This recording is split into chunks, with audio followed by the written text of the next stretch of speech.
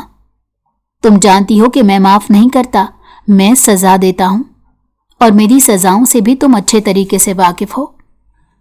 یہ کہہ کر وہ دروازے کی طرف بڑھ گیا۔ اس نے باہر سے کمرہ لاک کر دیا۔ ان دنوں اس کے دادا سعودیہ میں موجود تھے۔ ان کا ارادہ مزید 15 دن وہاں رہ کر عمرہ کر کے واپس آنے کا تھا، اس لیے اس کی اپنی دادا جان سے تفصیلی بات چیت نہیں ہوتی تھی، اور اگر کبھی ان کی کال آتی تھی تو ارمغان بات کرنے کی اجازت نہیں دیتا تھا۔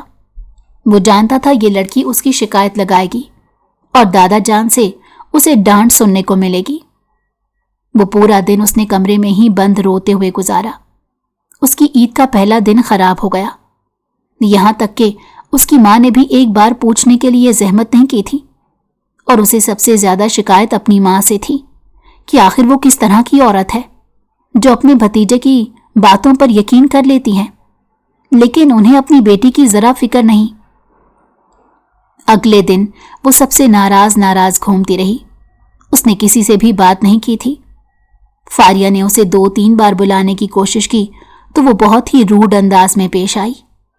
ارمغان کا تو وہ چہرہ دیکھنا پسند نہیں کر رہی تھی، اور آج اتنے دنوں کے بعد جب اسے گھر سے نکلنے کا موقع ملا تو اس نے اکیلے ہی لائبریری جانے کا فیصلہ کیا، مگر وہ نہیں جانتی تھی کہ قسمت آج پھر اس کے ساتھ اتنا گندا مذاق کرے گی۔ تم گاڑی میں آ کر بیٹھ رہی ہو یا نہیں؟ ارمغان نے اسے آخری بار پوچھا تو وہ اسے ناک چڑھاتے کہنے لگی، میں آپ کے ساتھ نہیں بیٹھوں گی، یہ میرا آخری فیصلہ ہے۔ یہ کہہ کر اس نے بھاگنا شروع کر دیا۔ ارمغان نے بے ساختہ اس نادان لڑکی کی طرف دیکھا جو چھوٹے بچوں کی طرح بھاگ رہی تھی، ہر چیز سے مکمل طور پر انجان، بار بار پیچھے پلٹ کر دیکھتی اور ہنستی جیسے وہ اسے للکار رہی ہو کہ اگر مجھے پکڑ سکتے ہو تو پکڑ کر دکھاؤ۔ مائی لیڈی، اگر آپ کو بھاگنے کا دل کر رہا ہے اور چوہا بلی کا کھیل کھیلنے کا من کر رہا ہے تو مجھے کوئی مسئلہ نہیں۔ یہ کہہ کر اس نے گاڑی آگے کی طرف بڑھا دی۔ تھوڑی ہی دیر کے بعد وہ گلی میں داخل ہو گئی تھی۔ ارمغان جانتا تھا کہ یہ گلی آگے سے بند ہے۔ اس کے لبوں پر ایک شاطرانہ مسکراہٹ پھیل گئی۔ اس نے بھی گاڑی گلی کے اندر کر دی۔ وہ گلی کافی بڑی اور کشادہ تھی، اسی لیے آسانی سے گاڑی کو وہاں سے نکالا جا سکتا تھا، مگر جب زہرا نے اپنے سامنے ایک بڑی سی دیوار کو دیکھا تو اسے لگا وہ اگلی سانس نہیں لے پائے گی۔ پیچھے دیکھا تو وہ ظالم انسان اپنی گاڑی سے ٹیک لگائے کھڑا تھا اور مسکراتی ہوئی نظروں سے اسے دیکھ رہا تھا۔ بھاگو، رک کیوں گئی؟ بھاگو، وہ اسے چڑھا رہا تھا اور وہ واقعی چڑھ چکی تھی۔ مجھے آپ سے شدید نفرت ہے، وہ ایک بار پھر سے چلاتے ہوئے بولی۔ تمہاری نفرت سے مجھے کوئی فرق نہیں پڑتا، تم مجھ سے جتنی مرضی نفرت کیوں نہ کر لو، لیکن تمہیں آنا میرے ہی پاس ہے، میرے علاوہ تمہارا کوئی ٹھکانہ نہیں۔ چلو اب اچھے بچوں کی طرح گاڑی میں آ کر بیٹھو، ورنہ جو کچھ تمہارے ساتھ کروں گا اس کے بعد تم پھر سے مجھے گندا کہو گی۔ وہ اس کی نقل اتارتے بولا تو وہ منہ بسورتے گاڑی میں آ کر بیٹھ گئی۔ ارمغان کو ابھی تک یہ بات ہضم نہیں ہو رہی تھی کہ اس نے گھر سے باہر نکلنے کی جرت کر لی۔ آخر وہ کب سے اتنی بہادر ہو گئی کہ وہ کسی سے مشورہ لیے بغیر ہی گھر سے نکل جاتی۔ وہ جب گھر کے اندر داخل ہوا تو سب سے پہلے اس کی ماں کے کمرے میں لے کر گیا۔ آمنہ بیگم نے اپنی بیٹی کو ارمغان کے ساتھ آتے دیکھا تو انہیں اندازہ ہو گیا تھا کہ پھر سے زہرا نے کوئی نہ کوئی شرارت کی ہے۔ چچی جان، کیا آپ نے اسے لائبریری جانے کی اجازت دی تھی؟ ارمغان نے 2 ٹوک انداز میں اپنی چچی سے پوچھا۔ پہلے تو وہ حیران ہوئی، انہوں نے ایک نظر اپنی بیٹی پر ڈالی جو آنکھوں میں التجا لیے انہیں دیکھ رہی تھی۔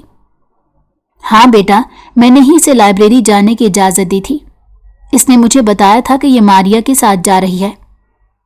ماریا کہاں پر ہے زہرا؟ تم نے تو کہا تھا وہ واپس ہمارے گھر ہی آئے گی، انہوں نے اپنی بیٹی کی طرف دیکھتے نارمل لہجے میں پوچھا تو ارمغان کے دل کو تھوڑا سا سکون ملا۔ امی جان، وہ مجھے وہاں پر چھوڑ کر چلی گئی تھی، دراصل اسے ایک ضروری کام کے سلسلے میں جانا تھا، اس نے نظریں جھکاتے ہوئے کہا۔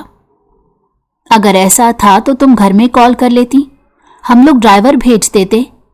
آخر اکیلے سڑک پر نکلنے کی کیا ضرورت تھی؟ اب کی بار ارمغان نے اسے آڑے ہاتھوں لیا۔ معاف کر دیں، مجھ سے غلطی ہو گئی، آئندہ ایسا نہیں ہوگا۔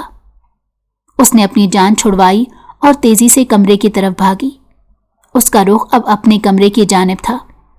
اس کی آنکھوں میں پھیلے ہوئے تھے آنسو، اور یہ انسان بالکل بھی اسے اچھا نہیں لگتا تھا، خاص طور پر اس وقت جب وہ اس پر رعب جماتا اور یوں ظاہر کرتا جیسے وہ اس پر حق رکھتا ہو۔ کبھی کبھار تو زہرا کو ایسے محسوس ہوتا تھا جیسے وہ اپنی مرضی سے زندگی گزار نہیں رہی، بلکہ وہ ارمغان کے اشاروں پر ناچ رہی ہے۔ جب وہ اپنی امی جان سے اس بارے میں بات کرتی تو وہ پھیکے سے انداز میں مسکراتی اور اس کو اپنے سینے سے لگاتے ہوئے کہتی تھی، دیکھو بیٹا، عورت کی زندگی مرد کے بغیر ادھوری ہے، اور مرد کی زندگی عورت کے بغیر نامکمل ہے۔ دونوں کو ہی ایک دوسرے کی ضرورت ہوتی ہے، اور جہاں تک تمہارا سوال ہے تو وہ تم پر حکم نہیں چلاتا، بلکہ وہ تو تمہارا خیال کرتا ہے اور تم سے محبت کرتا ہے۔ ایک بار تم اس کی آنکھوں میں غور سے دیکھو، تمہیں اپنے لیے وہاں بے پناہ پیار نظر آئے گا، اور تم اپنے آپ کو دنیا کی حسین ترین لڑکی تصور کرنے لگو گی۔ جبکہ اس کا کہنا تھا کہ وہ ارمغان کی آنکھوں میں اپنے لیے صرف اور صرف غصہ دیکھتی ہے۔ رات تقریباً 12 بجے کا وقت تھا۔ وہ ابھی تک جاگ رہی تھی۔ اس کے کمرے کی لائٹ جل رہی تھی۔ ارمغان جو کہ صحن میں چہل قدمی کر رہا تھا، اس نے جب اس لڑکی کے کمرے کی لائٹ کو جلتے دیکھا تو اسے نئے سرے سے غصہ آیا۔ میں نے اسے کتنی بار سمجھایا ہے کہ رات 11 بجے کے بعد سو جایا کرو، مگر مجال ہے جو یہ لڑکی میری بات مانتی ہو۔ کہنے کو تو وہ اس کا منگیتر تھا، مگر وہ اس پر ہر طرح سے اپنا حق جتاتا۔ اس نے اس کے لیے کچھ اصول لاگو کیے ہوئے تھے جن کو ماننا اس بیچاری کی مجبوری تھی، اور اگر وہ ماننے سے انکار کرتی تھی تو اسے سزا ملتی تھی۔ اسی وجہ سے ہی وہ بہت تنگ آ چکی تھی۔ ارمغان جب کمرے کے اندر داخل ہوا تو اس نے دیکھا وہ بیڈ پر آڑھی ترچھی لیٹی ہوئی تھی اور ہوش و حواس سے مکمل طور پر بیگانہ تھی۔ اس کے خراٹوں کی آواز بھی کمرے میں گونج رہی تھی۔ اس کے لبوں پر بے ساختہ مسکراہٹ چھا گئی۔ وہ سمجھ رہا تھا شاید زہرا جاگ رہی ہے، مگر وہ اس وقت گہری نیند کے مزے لے رہی تھی۔ اس نے اسے احتیاط سے بستر کے اوپر سیدھا کر کے لٹایا اور اسے کمبل اوڑھا دیا۔ وہ وہاں سے جانے ہی والا تھا کہ اس کی نظر ایک کارڈ پر پڑی۔ وہاں پر فاروق خانزادہ کے نام سے ایک شخص کی تصویر تھی، اور اس کے علاوہ وہاں پر اس کا دوسرا بایو ڈیٹا بھی موجود تھا۔ یہ دیکھ کر وہ ایک لمحے کے لیے ٹھٹکا۔ اس نے وہ کارڈ اٹھایا اور پڑھنا شروع کر دیا۔ اس انسان کو وہ اچھے طریقے سے پہچانتا تھا، بلکہ اگر یہ کہا جائے کہ وہ اس انسان کو کیسے بھول سکتا تھا تو اس میں کچھ غلط نہیں ہوگا۔ ذلیل انسان، تمہاری ہمت کیسے ہوئی کہ تم میری منگیتر تک رسائی حاصل کرو؟ اس نے غصے سے مٹھیاں بھینچتے ہوئے سوچا۔ اس کا بس نہیں چل رہا تھا کہ وہ فاروق خانزادہ کو جان سے مار دے، اور اسے بھی زیادہ غصہ اسے اس چھوٹی سی لڑکی پر آ رہا تھا جو نہ جانے کہاں ان دونوں کے درمیان میں بات ہوئی تھی کہ فاروق نے اس لڑکی کو اپنا کارڈ ہی دے دیا۔ یہ سب کچھ جاننے کے لیے اسے پتا تھا کہ اس نے کیا کرنا ہے۔ جہاں سے اس نے کارڈ اٹھایا وہ وہیں پر رکھ دیا اور زہرا کا موبائل اٹھا کر چیک کرنے لگا۔ تھوڑی ہی دیر کے بعد وہ کمرے سے باہر نکلا۔ اب وہ غصے میں نہیں تھا، بلکہ اس کے چہرے کے تاثرات نارمل تھے، جبکہ آنکھوں میں ایک عجیب سی چمک موجود تھی، جیسے وہ جو کچھ چاہتا ہو اسے مل گیا ہو۔ دن تیزی سے گزرتے چلے جا رہے تھے۔ زہرا کے پیپر قریب آ رہے تھے۔ وہ اس بار پیپر دینا نہیں چاہتی تھی۔ اس کی تیاری زیرو تھی۔ دوسری طرف ارمغان بھی اپنے آفس کے کاموں میں مصروف ہو گیا۔ اسے بھی وقت نہیں مل رہا تھا کہ وہ زہرا کو پڑھا سکے۔ تقریباً 2 ہفتے بعد جا کر ایک دن اسے موقع ملا۔ وہ لاؤنج کے اندر داخل ہوا تو وہ سامنے بیٹھی ٹی وی دیکھ رہی تھی۔ 2 دن کے بعد اس کا میتھ کا پیپر تھا۔ تم یہاں کیا کر رہی ہو؟ پڑھ کیوں نہیں رہی؟ اس نے روبدار انداز میں سوال کیا۔ آپ کو پتا ہے کہ مجھے میتھ نہیں آتی،